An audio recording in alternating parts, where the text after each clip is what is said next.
Dragi concetățeni, în aceste momente grele prin care trece întreaga noastră societate, prefer să fiu lângă poporul meu.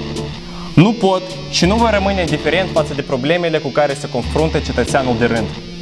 Tot mai mulți tineri, tot mai greu își găsesc loc de muncă, gazdă, amante și bere la prețuri accesibile. Spunând lucrurilor pe nume, situația este coibilă. Cu toții devenim martori a degradării treptate a întregii societăți. O ieșire la Indispița nu-ți mai garantează o noapte de neuitat cu colega de facultate, ceea ce era posibil 4 sau chiar 3 ani în urmă. Eu, Vili, candidatul la postul de primar a capitalei, voi schimba lucrurile spre bine. Votându-mă pe mine și partidul Am sau Pocui, îți garantează examene de BAC și de stat fără supraveghetori. O bere cu pățanie nu va mai fi motiv să-ți lași mașina acasă, căci după reforma poliției rutiere, mașinile de serviciu, în loc de radar, vor fi dotate cu un minibar, iar agenții de circulație vor trece cursuri de barman. Frazele mase "de ce nu m-ai sunat" și "azi nu vreau că mă doare capul" vor fi scoase în afara legii. Sexului frumos îi promit. Orice s***șcă care va considera că e mai frumoasă ca voi sau își va cumpăra pantofi ca la voi, va nemeri instantaneu pe muligambia, iar prietenul ei va fi obligat să vă scrie complimente prin SMS-uri 2 săptămâni la rând. Integrarea europeană va fi prioritatea numărul 1 a politicii noastre.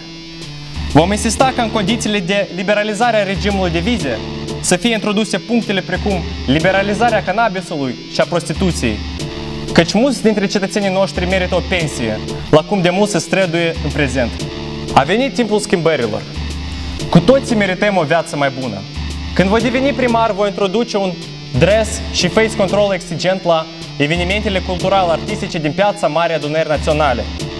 Cu toți avem dreptul să asistăm la concertele organizate de Orange, fără ca să fim călcați de Adidas și în picioare sau stropiți cu bere Chișinău.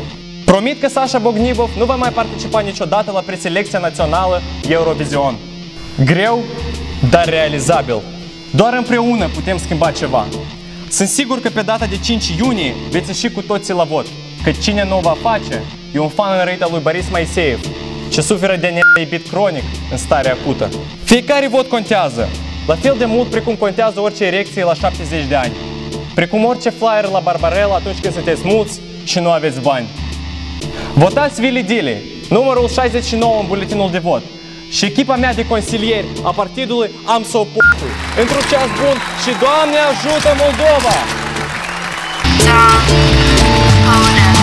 Hey, Vili Dili, todos saben que estás. Hey, Vili Dili, todos saben que estás. Hey, Vili Dili, todos saben que estás. Brillando la mente de la gente de acá.